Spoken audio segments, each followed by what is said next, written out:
आलियान, ये तुम मुझे कहाँ लेके आ गए हो? मैंने कहा था कि तुम मुझे फरियाल के घर ड्रॉप करो। मैं गया था फरियाल के घर, मगर वो घर पे नहीं थी। क्या करते तुम फरियाल के घर गए थे? क्यों? नहीं जाना चाहिए? नहीं जाओ, बिल्कुल जाओ, 1000 दफा जाओ। मैं कौन होती हूँ तुम्हें रोकने वाली? अगली एक तुम ही तो हो। तुम कहो तो मैं सांस लेना। फरियाल का घर क्या? आलियान, कब हम ये सारी चीजें छोड़ के प्रैक्टिकल लाइफ में कदम रखेंगे? और कब तुम इस ख्वाबों और ख्यालों की दुनिया से बाहर आओगे? कब एक दूसरे को वादे देना खत्म करेंगे हम? और जिंदगी ये नहीं जो हम गुजार रहे हैं, जिंदगी वो है जो फरियाल गुजार रही है। तुम्हारी नजर में दौलत ही जिंदगी? हाँ, कभी कोई किसी की गुर्बत देखने के लिए आए, लेकिन जब हमारे पड़ोसियों के पास और रिश्तेदारों के पास बहुत सारा पैसा आ जाता है तो हम सब देखने के लिए जाते हैं। जैसे तुम अभी फरियाल का घर देख के आ रहे हो और मैं अब फरियाल का घर देखने जाऊंगी। मुझे ऐसा कोई कॉम्प्लेक्स नहीं, और ना ही मैं फरियाल का घर देखने गया। मामू जान ने बुलाया था, मैं तभी गया।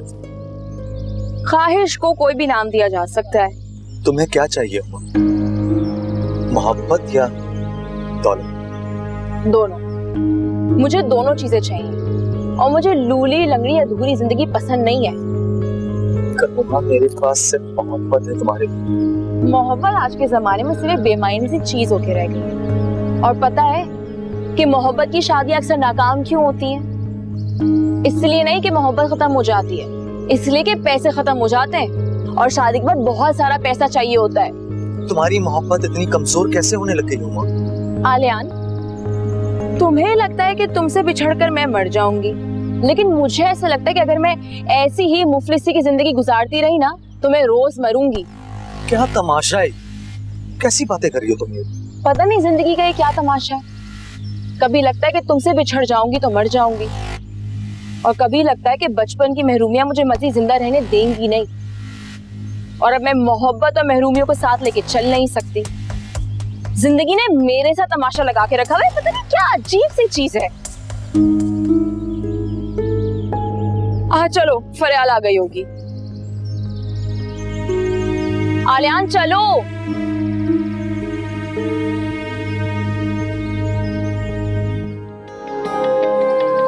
क्या हो गया तुम्हें? फरियाल के रिश्तों की कमी है? सही कह रहे हैं आप, लेकिन पता है सरमत, जो भी आता है फरियाल से ज्यादा उनकी दिलचस्पी हमारी दौलत में होती है। गरीब लोग जो अमीर होते हैं ना, उनको यही लगता है कि सारी दुनिया की नजर उनकी दौलत पर है। खैर, जो भी कहें, मेरी नजर में एक रिश्ता है। अच्छा, कौन? आलियान। आलियान? हाँ ना, देखिए आपकी बहन का बेटा है, अच्छा लड़का है, हमारे अपने लोग हैं, और फिर एक दूसरे को पसंद भी करते हैं।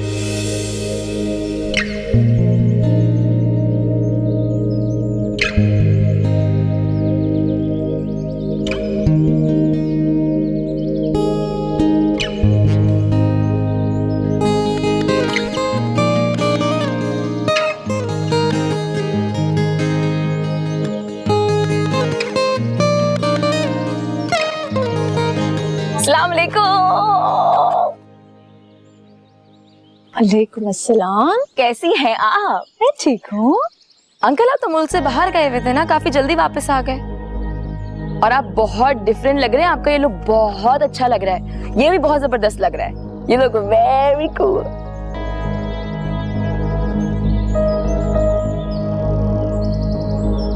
आंटी, आई थिंक अंकल को मेरा सब कुछ कहना अच्छा नहीं लगा। नहीं नहीं, आ जाओ, तुम बैठो बैठो। वो ऐसे ही है। श्योर? हाँ हाँ, अच्छा। चाय चाय वाय कुछ? हाँ हाँ, चाय और बिस्किट खाऊंगी मैं तो। क्या ऐश है भाई, इतना बड़ा घर, हर चीज इतनी प्यारी, और ये पेंटिंग। अगर मुझे इतना बड़ा घर मिल गया मैं तो पागल हूँ। So sorry. I am so sorry. लगता है आपको यहाँ मेरा आना अच्छा नहीं लगा। नहीं, ऐसी तो कोई बात नहीं। अगर ऐसी बात नहीं है तो मुझे ऐसा महसूस क्यों हो रहा है? तुम घर से ये सोच के निकली होगी कि हमारा रवैया तुम्हारे साथ ठीक नहीं होगा। ऐसी कोई बात नहीं है। अगर मुझे ऐसा लगता तो मैं यहाँ कभी नहीं आती। तो ये घर तलाश करने में मुश्किल तो नहीं हुई? अरे मुश्किलात तो आती हैं ऐसा घर बनाने में, तलाश करने में नहीं। अच्छा एक काम करते हैं कि आप मुझे अपना घर दिखाएं। चले। हसीन, हर चीज बहुत प्यारी है। अच्छा मुझे बताएं कि ये घर बनाने में आपको क्या क्या खोना पड़ा? बहुत कुछ। जिंदगी के वो हसीन पल जो अपने वक्त पर ही अच्छे लगते हैं, दोस्त यार, उनके साथ एंजॉय करना, इश्क, मोहब्बत, कुछ भी नहीं किया, वक्त ही नहीं था। लो जी, ये सब कुछ नहीं किया तो क्या किया? ये घर। लेकिन जरूरी नहीं कि जिंदगी हर एक के साथ एक जैसा सलूक करे। कुछ लोगों को बगैर मांगे सब कुछ मिल जाता है। मैं नहीं मानती, कुछ ना कुछ तो जरूर खोना पड़ता होगा। खोना सिर्फ उन्हें पड़ता है जो वक्त पर फैसला नहीं करते। हेलो पापा। हेलो मम्मा। सॉरी यार, एक काम में फंस गई थी, थोड़ी सी लेट हो गई। मुझे अपने घर बुला के मैडम खुद गायब हो गई। अगर आइंदा ऐसा किया ना तो मैं कभी नहीं आऊंगी। अच्छा आप मुझे बताएं, इसे ठीक किया? हाँ अच्छा ना, सॉरी, अब मेरा रूम नहीं देखना। चलो चलो।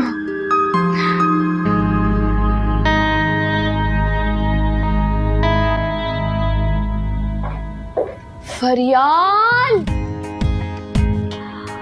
कितना बड़ा कमरा है तुम्हारा और कितना खूबसूरत। रहने के लिए इतना बड़ा कमरा तो चाहिए होता है, नहीं? हाँ अरे तुम्हें घर आसानी से मिल गया था? हाँ, आलियान ड्रॉप करने आया था। आलियान। आजकल तुम दोनों कुछ ज्यादा ही हैंग आउट नहीं कर रहे हो? तुम कहना क्या चाहती हो? कुछ नहीं, बस मुझे लगता है कि तुम दोनों की दोस्ती मोहब्बत में बदल रही है। अरे मोहब्बत तो आप अमीरों के चोचले हैं, हम गरीबों की जिंदगी में रोमांस कहाँ। तो मुझे ज्यादा बहलाओ मत, मुझे अच्छी तरह से पता है कि तुम दोनों के बीच में कुछ चल रहा है। मैंने आलियान से भी पूछा था और उसने भी मुझे इग्नोर किया था। या वो एक अच्छा फोन तो रख नहीं सकता, गाड़ी उसके पास नहीं है, बंगला उसके पास नहीं, अच्छी जॉब उसके पास नहीं, फटीचर सी गाड़ी में वो घूमता है, अच्छा फोन तक नहीं रखता वो। मेरे ख्वाब और ख्वाहिशात कैसे पूरी करेगा जो मैं बचपन से देखती हुई आ रही हूँ? बताओ। हमारा यार महबूब ख्वाब की तरह होता है, अगर उसकी ताबीर मिल जाए तो इंसान को और क्या चाहिए। बिल्कुल सही बात है।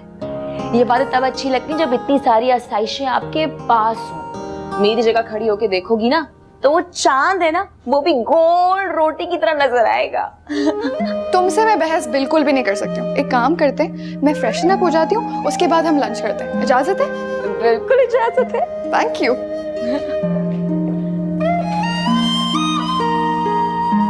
क्या फोन है, क्या कमरा है। ओह भाई, कमरा हो तो ऐसा हो, वाह। हाय, मजा आ गया, मजा आ गया। बहुत डिफरेंट लग रहे हैं आपका ये लुक, बहुत अच्छा लग रहा है। ये भी बहुत जबरदस्त लग रहा है। ये look very cool.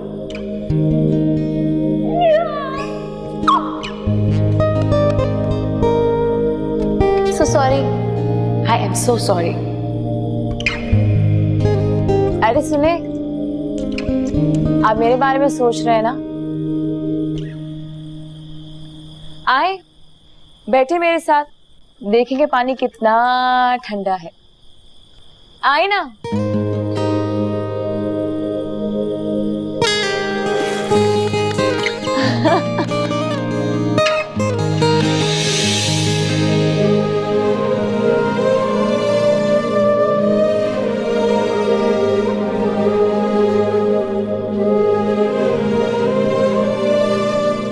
Farkhanda, Uma बड़ी हो गई है, उसका इस तरह बाहर आना जाना मुझे बिल्कुल पसंद नहीं है। जवान बच्चों को घर में कैद करके रखा भी तो नहीं जा सकता। देखो, मैं एक गरीब स्कूल टीचर हूँ, इज्जत के सिवा मेरे पास और कुछ नहीं है। इज्जत आजकल के दौर में सिर्फ उसी की है मास्टर साहब, जिसके पास दौलत है। अस्सलाम वालेकुम। उमा, तुम कहाँ से आ रही हो इस वक्त? फरियाल के घर गई थी। फरियाल दरवाजे तक मुझे ड्रॉप करके गई है। अच्छा अम्मी, फरियाल घर इतना खूबसूरत है, इतना हसीन, उसके कमरे से फूल नजर आता है। उमा, आइंदा तुम फरियाल के घर नहीं जाओगी। क्यों? क्यों का जवाब मेरे पास नहीं है, बस मैंने कह दिया तो नहीं जाओगी। हुमा, तुम अपने कमरे में जाओ। क्या हो गया मास्टर साहब आपको? फरियाल हुमा की बचपन की दोस्त है। मेरा ये नजरिया है कि अमीर और गरीब में कभी दोस्ती नहीं हो सकती। हुमा की गरीबी में कसूर किसका है? हुमा का या आपका?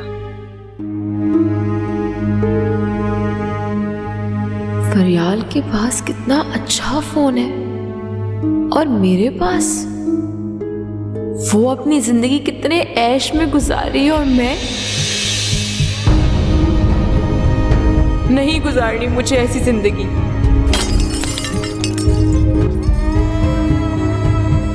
और अब नहीं रहना मुझे इस गुर्बतज़दा घुटन माहौल में।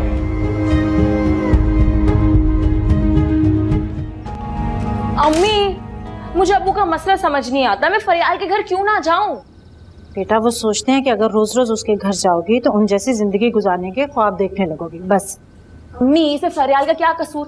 ख्वाब तो मैं पहले भी देखती थी, और मुझे मना करने के बजाय ना अब्बू को मेरे साथ चलना चाहिए था, देखना चाहिए था कि आखिर जिंदगी क्या होती है। और आपको पता है, फरियाल के अब्बू ने बड़ी मेहनत के साथ वो मुकाम बनाया है।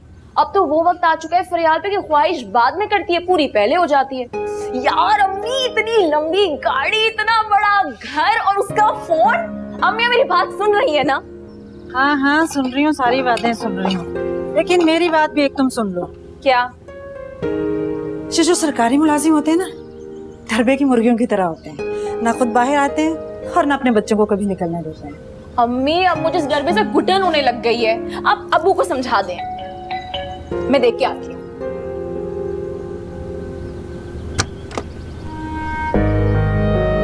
आलिया, तुम?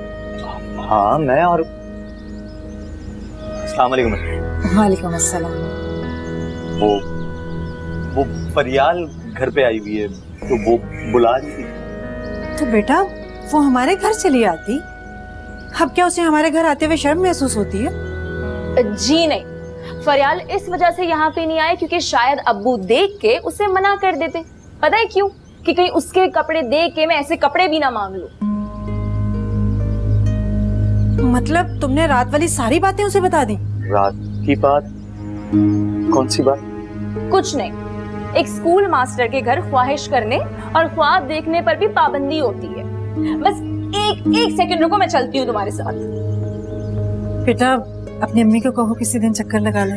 जी मैं उनसे जरूर। चलो चलते हैं, अल्लाह हाफिज। अल्लाह हाफिज।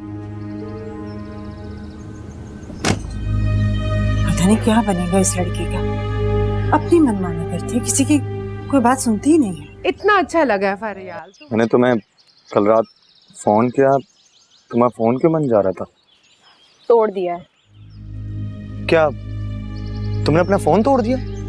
जो चीज पसंद ना हो वो बोझ होती है, और खामखा बोझ उठाने का क्या फायदा? हुमा, मैं तुम्हें यही बात समझाना चाह रहा हूँ यार।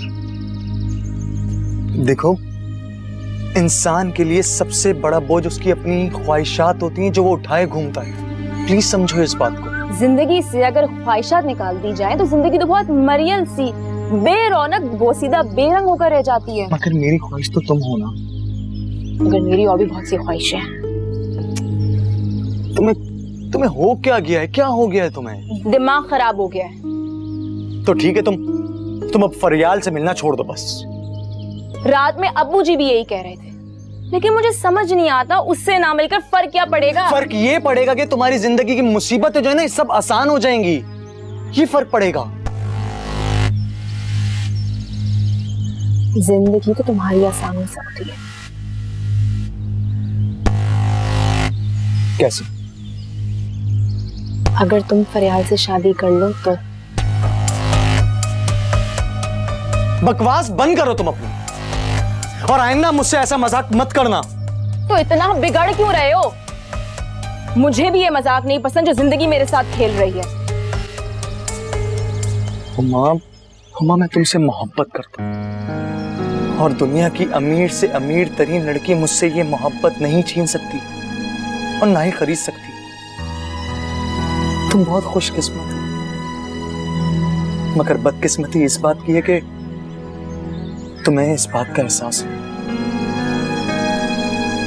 जब खो दोगी ना मुझे, तब तुम्हें होगा एहसास।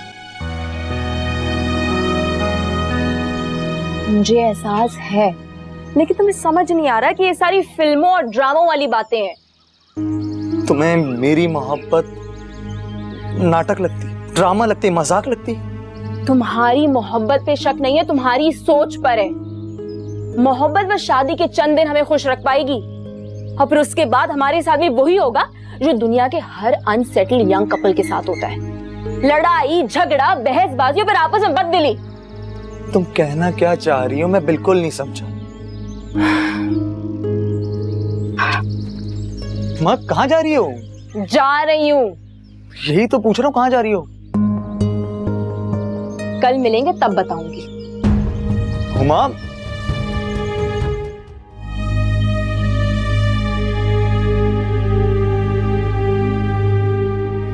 आ गई तुम? क्या कह रही थी फरियाल? फरियाल क्या कह रही थी? हाँ, उसी ने तो तुम्हें बुलाया था आलियान के घर, क्योंकि यहाँ आते हुए तो अब उसे शर्म महसूस होती है ना।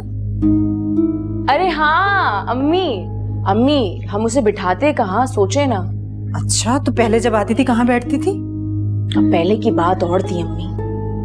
तो ऐसी कौन सी जरूरी बात थी जो इतनी इमरजेंसी में बुलाया था उसने? ऐसे मिलने के लिए? हुमा, मेरी आंखों में धूल मत झोंको।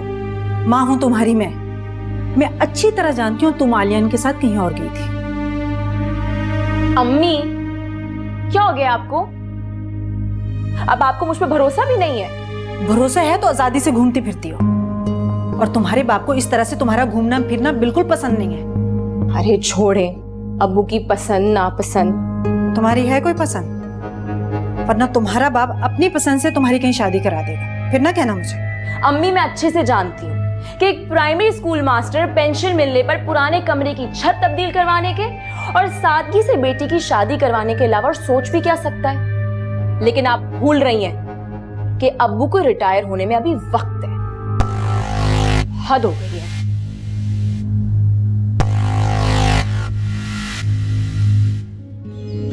बहुत नाराज होना मुझसे।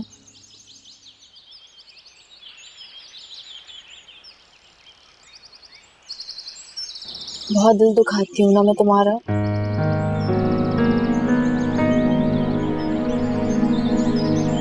दिल मेरा कहाँ रहा है तो कब का तुम्हारा होगा। आलियान, मैं रात भर सो नहीं सकी। क्यों? पूरी रात अपने आप से लड़ी हूँ। रात भर मेरे अंदर दिमाग और दिल के दरमियान जंग होती रही। तो फिर क्या? दिमाग हार गया और दिल जीत गया। जब पूरा यकीन था कि ऐसे ही। आलियान, मैं तुमसे बहुत मोहब्बत करती हूँ, इतनी मोहब्बत कि उसके आगे मुझे पहाड़, सहरा, समंदर, मैदान सब छोटे लगने लगे हैं। हुमा, क्या हुआ? क्यों रो क्यों रही हो? मगर मैं तुमसे मुनाफकत नहीं कर सकती। मैं नहीं कर सकती तुमसे मुनाफकत। हुमा, क्या हुआ? क्यों रो क्यों रही हो? क्या बात है? क्या हुआ? बताओ मुझे। किसी ने कुछ कहा है? बोलो। अच्छा खैर, मेरे पास तुम्हारे लिए एक अच्छी न्यूज़ है, गुड न्यूज़। अम्मी जान ने मुझसे कहा है कि अगर तुम किसी लड़की को पसंद करते हो तो मुझे बताओ, मैं उससे मिलना चाहती हूँ। और साथ साथ मामू जान के ऑफिस से मुझे जॉब भी ऑफर हुई। तो मुझे बताओ, मैं कब भेजूं अम्मी जान को तुम्हारे घर? आंटी को मना कर दो। क्या मना कर दूं? मगर क्यों? मैं तुमसे शादी नहीं कर सकती।